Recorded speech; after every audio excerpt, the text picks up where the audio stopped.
కార్మికులు తమ హక్కుల కోసం పోరాడి అవసరమైతే నెత్తురుగుడు చెందినప్పుడు లెక్క పెట్టుకోకుండా ఆ రోజు పోరాడి హక్కులు సాధించుకున్న రోజు ఆ మేడే. అందుకని రాబోయే రోజుల్లో ప్రతి ఒక్క సంవత్సరం కూడా మేడే సెలబ్రేషన్లు చేసుకోవాలని చెప్పి మొత్తం ప్రపంచమే నిర్ణయించుకునే సందర్భం ఇది.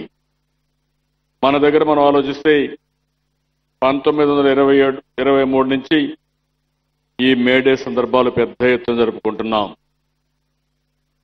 అయితే ఓసారి శుభ సందర్భం ఒక కార్మికులే కాకుండా మేనేజ్మెంట్స్ కూడా, ఎవరైతే ఇండస్ట్రీస్ ఉన్నాయో వారు కూడా ఈ మేడేలో భాగం పంచుకోవడం హర్షణీయం.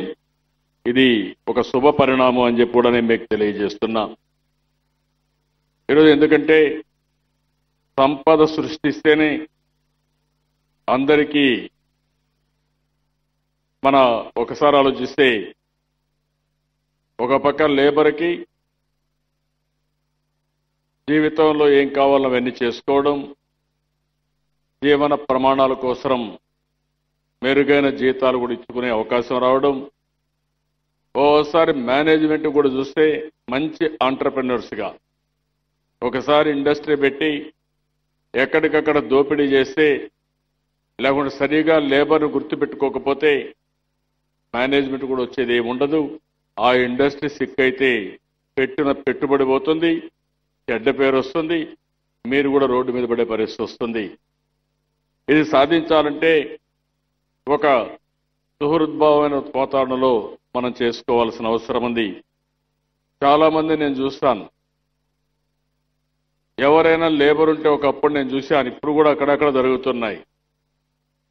బయట వాళ్ళు ఆ లేబర్ అంతా అక్కడికి రావడం, వచ్చి లేనిపోని యూనియన్స్ పెట్టడం, గొడవలు సృష్టించడం, ఆ తర్వాత ఆ యూనిట్ క్లోజ్ అయిపోతే ఆ లేబర్ అంతా కూడా రోడ్డు మీద పడితే వీళ్ళు ఏమీ పట్టించుకోకుండా పోవడం కూడా చూశాం.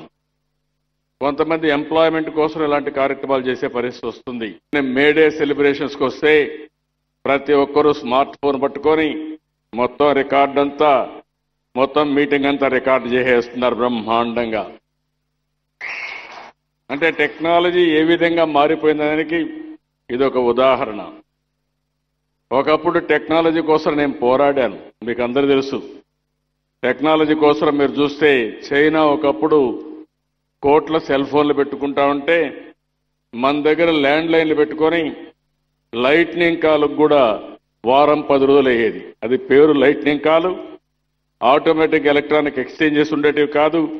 అలాంటి సందర్భంలో ఆ రోజు వాజ్పేయి గవర్నమెంట్లో నేను గట్టిగా చెప్పి ఆయన ఒప్పించి నేను కూడా టాస్క్ ఫోర్స్లో ఉండి డీరెగ్యులేషన్ తీసుకొచ్చాం. అది చూసినప్పుడంతా నాకు గుర్తొస్తుంది, ఎక్కడికి పోయినా పల్లెటూరులకు పోయినా సెల్ ఫోన్ పట్టుకొని బ్రహ్మాండంగా ఆపరేట్ చేస్తున్నారంటే ఇది దేశానికి ప్రపంచానికి శుభ పరిణామం అని చెప్పి కూడా నేను మీకు తెలియజేస్తున్నా. అదే సమయంలో కమ్యూనికేషన్ కూడా బాగా పెరిగిపోయింది. ఇంకొక పక్కన మీరు చూస్తే పెద్ద ఎత్తున టెక్నాలజీస్ వచ్చేసాయి. ప్రతి ఒక్క లేబర్ కానీ మేనేజ్మెంట్స్ గుర్తుపెట్టుకోవాల్సిన అవసరం ఉంది. ఎందుకు నేను ఈ మాట వాడుతున్నానంటే ఈరోజు ప్రపంచం మొత్తం మీరు ఒకసారి చూసినప్పుడు first industrial revolution, mechanisation, agriculture నుంచి చిన్న చిన్న మెకనైజేషన్, పిండి మిల్లు, లేకపోతే రైస్ మిల్లు, కొద్దిగా స్మాల్ వే కిరోసిన్తో పెట్టి అక్కడక్కడ మెకనైజేషన్ చేసుకున్నారు. రెండో ఇండస్ట్రియల్ రెవల్యూషన్, పెద్ద ఎత్తున కరెంట్ వచ్చింది. కరెంట్ వచ్చినప్పుడు నేను చిన్నప్పుడు చూసేవాడిని, మా ఊరికి కరెంట్ వస్తే పండుగ చేసుకునేవాళ్ళం. అది పెద్ద విజయం సాధించేట ఆ రోజు. అలాంటిది కరెంట్ వచ్చి ఒక పెద్ద ఇండస్ట్రియల్ రెవల్యూషన్ వచ్చింది. అక్కడి నుంచి నేను ముఖ్యమంత్రిగా ఉన్న సమయంలోనే కంబైన్డ్ ఆంధ్రప్రదేశ్కి ఆ రోజు టెక్నాలజీ రెవల్యూషన్ వచ్చింది, ఇన్ఫర్మేషన్ టెక్నాలజీ. ఆ రోజు బిల్ గేట్స్ గ్లోబలైజేషన్లో మీరు చూస్తే మొదటిసారి ఇంటర్నెట్ రెవల్యూషన్ వచ్చింది. అంతవరకు అమెరికాలో ఏం జరిగేది మనకు తెలిసేది కాదు, మన దేశంలో ఏం జరిగేది అమెరికా తెలిసేది కాదు. ఈ రోజు మీరు చూస్తే రియల్ టైంలో అమెరికాలో ఏం జరిగినా, ప్రపంచంలో ఏ దేశంలో ఏం జరిగినా తెలుసుకునే అవకాశం వచ్చిందంటే అది టెక్నాలజీతో వచ్చిందని చెప్పి కూడా నేను మీకు తెలియజేస్తున్నా. అదే సమయంలో ఇప్పుడు చూస్తే ఒక డెడ్లీ కాంబినేషన్, అది technology and also internet of things. ఈరోజు ఇంటర్నెట్ ఆఫ్ థింగ్స్ వచ్చేసిన తర్వాత ఇప్పుడు చైనా ఉంది, కమ్యూనిస్ట్ దేశం, ఐడియాలజీ కమ్యూనిస్ట్, ఎలక్షన్స్ లేవు. కానీ ఆ దేశంలో మీరు చూస్తే ప్రొడక్టివిటీ కానీ, మెకనైజేషన్ కానీ ప్రపంచానికి మ్యానుఫ్యాక్చరింగ్ హబ్గా తయారైందంటే అది వారు చూపించిన చొరవ. దాంతో అక్కడ ఎంప్లాయ్మెంట్ కానీ ఇవన్నీ కూడా పెద్ద ఎత్తున ప్రమోట్ చేయగలిగారు. ఈరోజు నేను మిమ్మల్ని అందరినీ కోరేది ఒకటే, మేనేజ్మెంట్స్ కూడా గుర్తుపెట్టుకోవాలి. లేబర్ లేకపోతే మీరు లేదు, లేబర్ సరిగా పనిచేయకపోతే వాళ్ళు ఇబ్బందులు కలిగిస్తే మీకు చాలా సమస్యలు వస్తాయి. మీరు సంపదే సృష్టించే లేబర్ లేకపోతే. అదే సమయంలో లేబర్ కూడా కార్మికులు గుర్తుపెట్టుకోవాల్సిన అవసరం ఉంది. ఆంటర్ప్రెన్యూర్ లేకపోతే మనకు కూడా ఉద్యోగాలు రావు. ఎవడో ఒకడు పెట్టుబడి పెడితేనే మనకు ఉద్యోగాలు వచ్చేది. ఆ విషయం మనం కూడా గుర్తుపెట్టుకోవాల్సిన అవసరం ఉంది. అంటే మీ ఇద్దరు ఒక కుటుంబంగా వెలగాలి. ఆ విషయం మీరు గుర్తుపెట్టుకోవాల్సిన అవసరం ఉంది. ఒక కుటుంబంలో ఎంత బాంధవ్యం ఉంటుందో అలాంటి బాంధవ్యం మీ ఇండస్ట్రీలో ఉన్నప్పుడు ఇంకా మీకు ఎవ్వరికి ఇద్దరికి కూడా తిరుగు ఉండదు. ఆ విషయం మీరందరూ గుర్తుపెట్టుకోవాల్సిందిగా మరొక్కసారి మిమ్మల్ని అందరినీ కోరుతున్నా. మన కుటుంబ సభ్యులు ఉంటాం, మనమందరం కలిసి ఉంటాం, బంధువులు కానీ కుటుంబం కానీ కలిసి ఉంటాం. కానీ వాళ్ళకంటే ఎక్కువ మీకు సంపదనిచ్చేది ఈ కార్మికులే ఇస్తారు. వీళ్ళ శ్రమ, వీళ్ళ యొక్క కష్టం, ఆ విషయాన్ని మనం గుర్తుపెట్టుకొని ఇద్దరు కానీ కలిసి పనిచేస్తే చాలా బాగుంటుందని చెప్పి కూడా నేను మీకు సజెషన్ ఇస్తున్నాను. అయితే ఈ ప్రభుత్వానికి మీరు ఒకసారి చూస్తే మొత్తం రాష్ట్రంలో 5 కోట్ల జనాభాలో 2,50,00,000 మంది ఉద్యోగులు కానీ కార్మికులు కానీ ఉన్నారు. వీళ్లలో 88% అసంఘటిత కార్మికులే ఉన్నారు. చిన్న చిన్న పనులు చేసుకుంటూ అసంఘటిత కార్మికులు ఉన్నారు. నేను అందుకనే ఆలోచించాను, అసంఘటిత కార్మికులకు ఏం చేయాలనుకున్నప్పుడు చాలా మంది అభద్రతాభావంతో ఉన్నారు. ఎక్కడన్నా చనిపోతే ఆ కుటుంబం దిక్కులేని కుటుంబంగా రోడ్డు మీద పడతా ఉంది.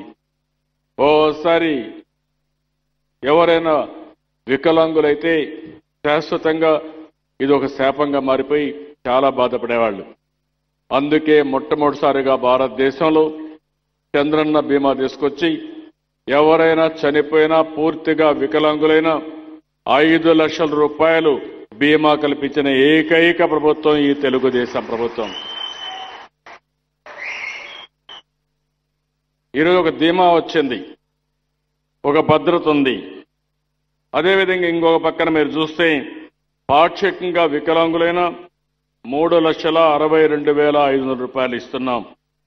సహజ మరణం అయితే 30,000 ఇస్తున్నాం.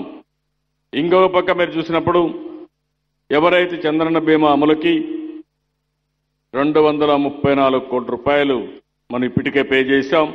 ఎంతైనా పర్వాలేదు, ఇంకా 500-600 కోట్లైనా పర్వాలేదు, కానీ ప్రతి ఒక్కరికి భద్రత కల్పించే బాధ్యత ఈ ప్రభుత్వం తీసుకుంటుంది. అంటే అనుమానమే అవసరం లేదు. 18-70 సంవత్సరాల వయసున్న వాళ్ళందరూ అర్హులు. నెలకు 15,000 రూపాయల కంటే తక్కువ ఆదాయం వచ్చే వాళ్ళందరూ ఈ అసంఘటిత కార్మికుల కింద మనం గుర్తించాం.